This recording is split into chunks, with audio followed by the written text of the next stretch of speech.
Baik, Assalamualaikum warahmatullahi wabarakatuh. Waalaikumsalam warahmatullahi wabarakatuh. Saya di sini Muhammad Kemal Amroni ingin melaksanakan tugas dari Pak Sentot, yaitu wawancara terhadap pebisnis atau tokoh bisnis. Di sini saya bersama dengan bapak saya, yaitu Lukman Hakim, sebagai pebisnis. Mungkin bisa perkenalan terlebih dahulu sedikit. Bismillahirrahmanirrahim. Assalamualaikum warahmatullahi wabarakatuh. Saya Lukman Hakim, domisili di Ngelom, Sepanjang. Saya sudah melakukan usaha.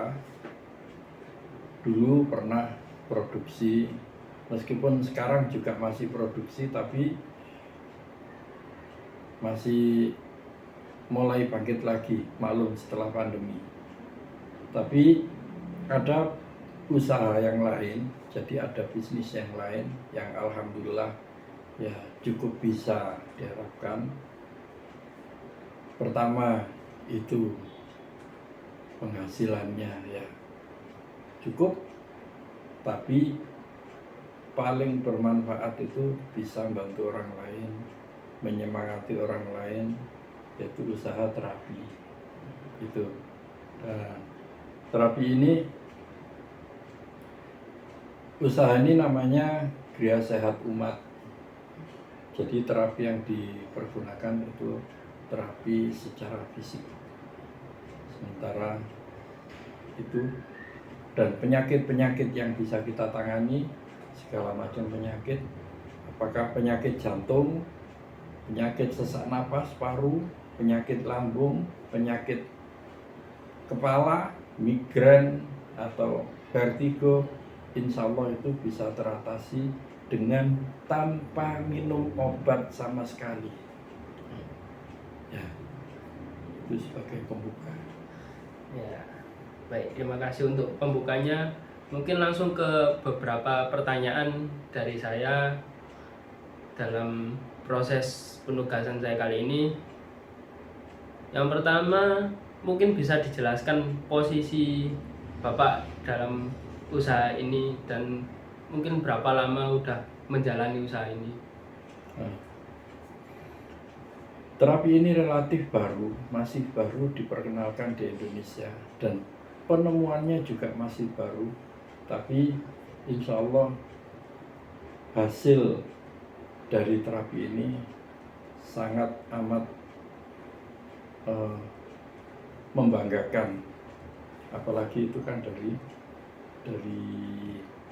Al-Quran itu ya memang terinspirasi dari Al-Quran. Nah, terus kemudian posisi ya di sini saya sebagai owner itu kita juga penggerak, kita juga memanage waktu, tempat dan terapis yang akan bekerja, yang melakukan tugasnya yaitu menterapi orang yang butuh pertolongan. Nah, itu di tempat kami ada 4 orang terapis dan 2 asisten terapi, dan itu bisa kita juga melayani home care atau kunjungan ke rumah tuh. Untuk selanjutnya, saat menjalankan fungsi dari manajemen dalam bisnis, apa yang biasa dikerjakan dalam waktu kerjanya, kayak jam atau hari kerjanya itu bagaimana? Kita biasanya bagi waktu. Kalau seandainya ada orang-orang yang ditolong itu tidak mampu untuk berangkat, mungkin kesakitan atau bagaimana, maka yang diminta adalah home care. Kalau beliau mampu, mereka itu mampu, kita insya Allah selalu memanage waktu untuk terapinya dalam sehari itu nanti jamnya, jam berapa pertemuannya, kemudian pelaksanaan terapi dan sampai selesai. Insya Allah itu. Nah, itu bisa tersusun dalam jadwal harian, mingguan, mungkin juga bulanan, tapi sangat jarang. Itu kalau seandainya yang mingguan saja itu biasanya mereka setelah terapi perlu untuk cek ulang. Jadi setelah ada terapi kita selalu mengkontrol kembali, mengevaluasi kira-kira dilaksanakan atau tidak PR-nya.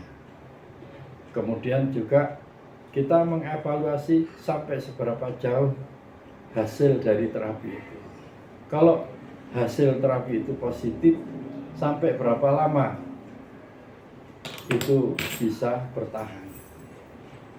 Nah, itu yang kita kerjakan. Jadi manajerial waktunya itu kita utamakan ya, ada harian mulai pagi sampai sore.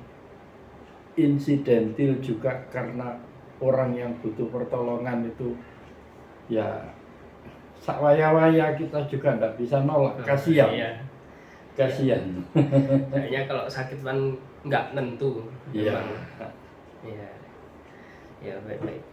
Kalau dalam faktor-faktor eksternal kayak politik, teknologi, ekonomi dan sosial, menurut sampean apa yang paling berpengaruh? Politik, ekonomi, sosial, ya. Sekarang ini kan musimnya gratisan. Nah, iya. Orang itu meskipun, maaf ya, badannya masih diadel-adel, dioperasi macam-macam itu enggak apa-apa, pokoknya gratis. Susahnya kan itu, merubah mindset masyarakat untuk memelihara tubuhnya, untuk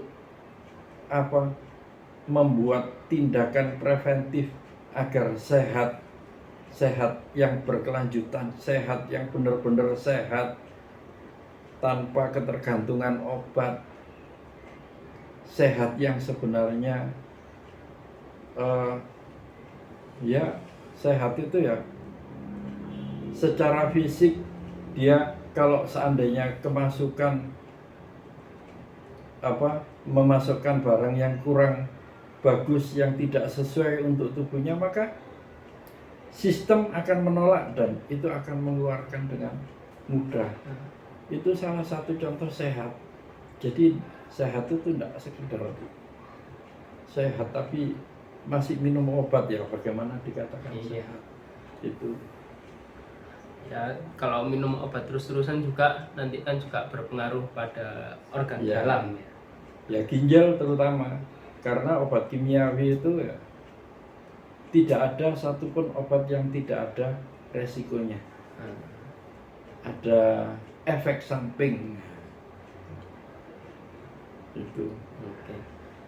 Nah, jadi lebih cenderung yang mempengaruhi itu sosial barangkali itu ya. Jadi karena masyarakat itu mindsetnya ya gitu.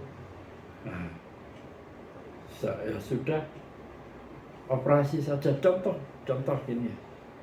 Orang yang sakit benjolan, ada semuanya ada benjolan ada benjolan di payudara atau ada benjolan di anggota tubuh lainnya. Itu mereka lebih senang dioperasi, diambil. Padahal tidak sesederhana itu. Setelah dioperasi, diambil, muncul di tempat yang lain, di daerah sekitar itu. Rata-rata seperti itu. benjolan di sini diambil, muncul di sebelahnya, diambil lagi ya muncul sebelahnya lagi. Nah gitu seterusnya. Maka sebaiknya ya harusnya kita cari sebabnya kenapa, kita selesaikan sebabnya, maka tidak akan muncul benjolannya. Contohnya seperti itu. Jadi jangan hanya berpikir oh mendingan operasi murah, sudah di cover sama Iya. pemerintah. BPJS ya. Ya, baik, untuk pertanyaan selanjutnya kayak faktor-faktor seperti pemasok, pesaing, pelanggan, serikat kerja dan media itu yang mana yang lebih berpengaruh? Nah, kalau waktu masa kita berusaha di bidang alat musik dulu, itu ya insya Allah pemasok masih mudah karena kita hidup di ya sekitaran Surabaya dan sekitarnya, karena di situ bahan-bahan baku banyak. Dan pesaing, kalau pesaing juga banyak sih pesaing, tapi insya Allah Allah tidak akan pernah salah memberikan rezeki itu. Kemudian kalau seandainya kita hanya memikirkan pesaing terus kita tidak berusaha, ya sama juga bohong ya. Iya. Nah kalau yang di terapi ini lebih fresh, kita datang itu sama dengan kita seperti bawa rumah sakit. Satu orang terapis itu seperti dia sudah siap bawa rumah sakit, karena sakit apapun insya Allah kita bisa upayakan. Ya tentunya ada batasan-batasan. Kalau seandainya itu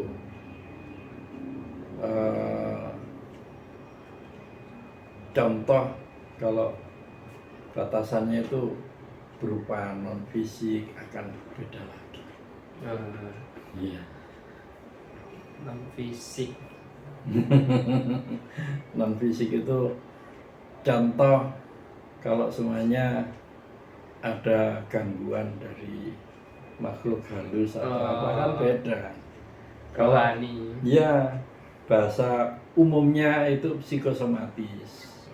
Nah, psikosomatis itu akan beda lagi.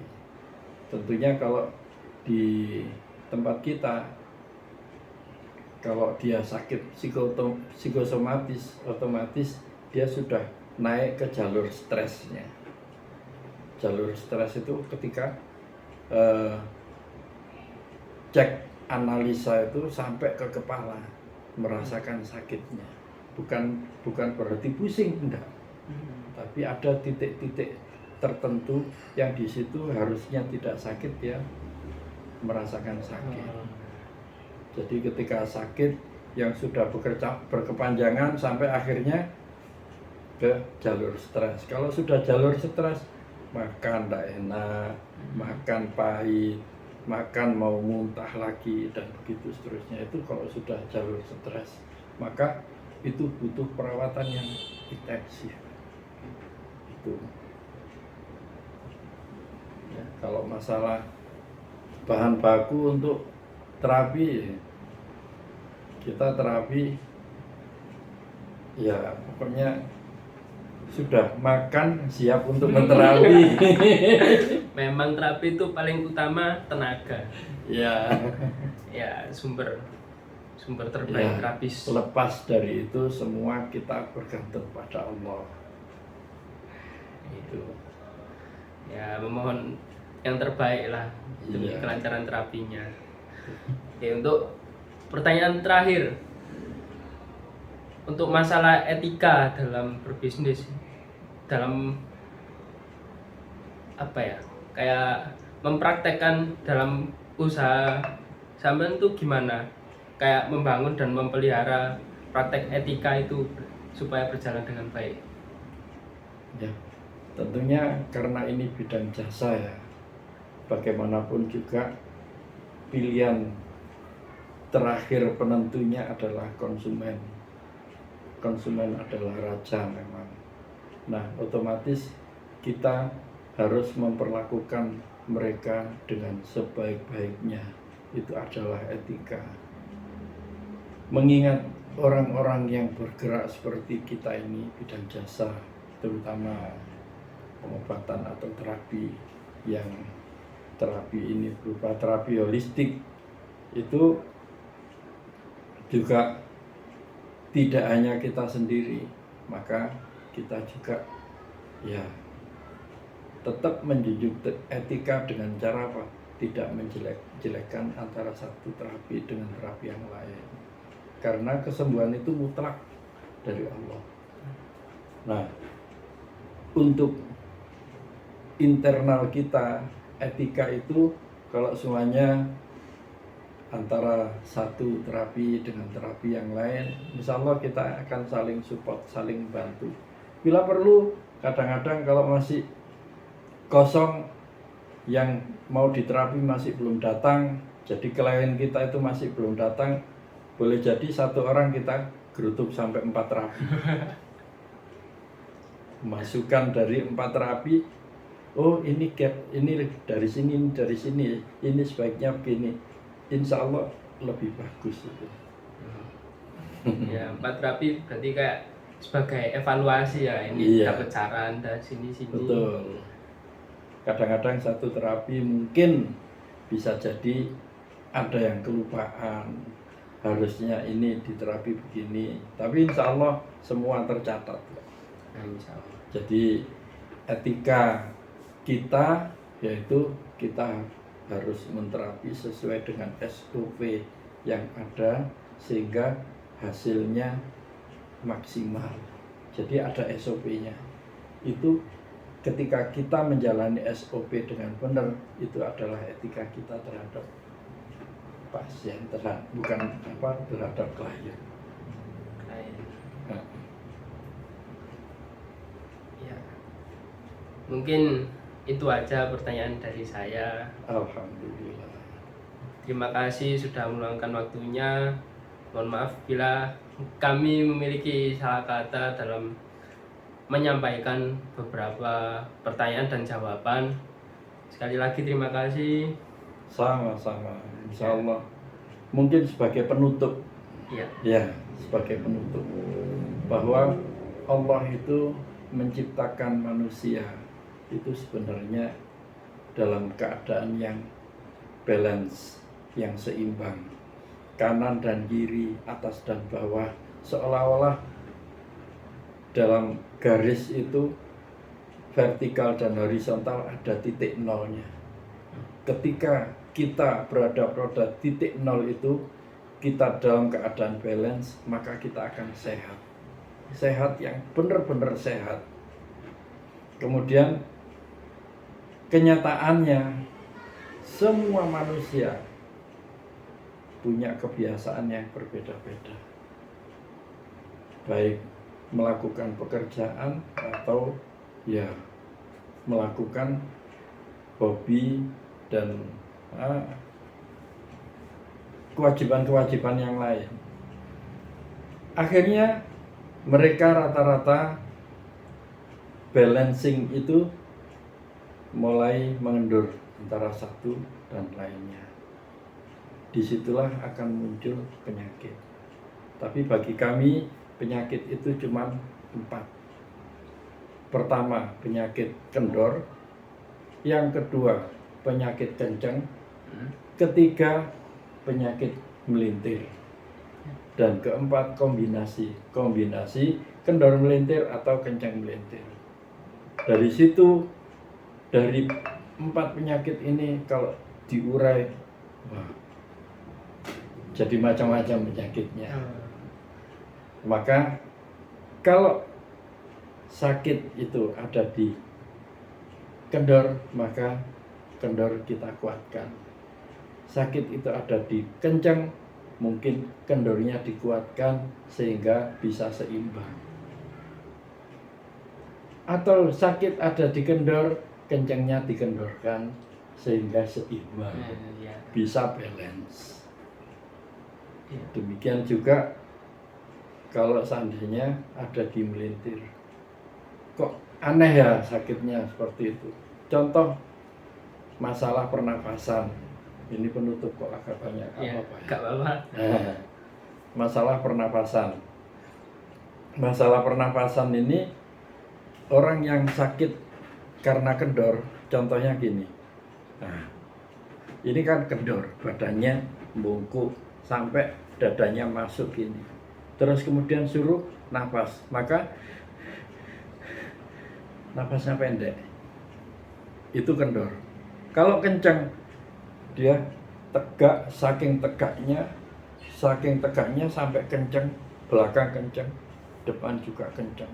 Ini kencang ini seperti hampir-hampir seperti tegang gitu. Suruh nafas, sama, juga pendek nafasnya. Kemudian melentir. Nah, ini melentir. Maka ketika melentir ini suruh nafas,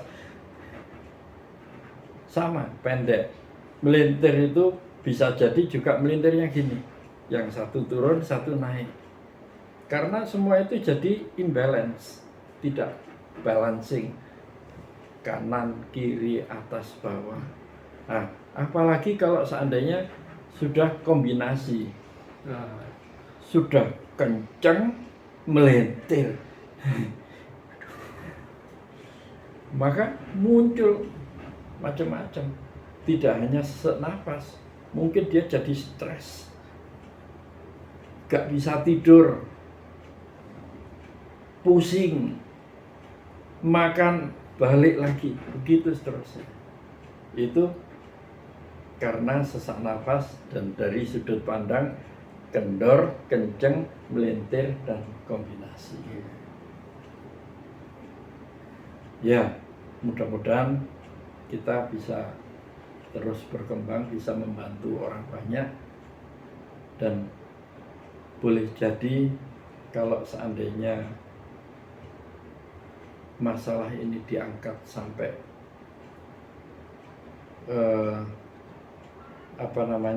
sampai sejajar dengan medis, ya kita berbeda dengan medis. Insya Allah yang kita kerjakan bisa melengkapi medis. Kalau sudah bisa melengkapi medis, maka akan lebih memudahkan tenaga-tenaga medis dalam mencari solusi kesehatan bagi para pasiennya. Semoga Allah mudahkan. Amin. Amin, amin. Amin. Ya, sekian penutup dan sedikit ilmu. Alhamdulillah. Alhamdulillah. Ya, kalau ada kendala apa-apa mungkin bisa mengunjungi rumah sehatnya. Iya.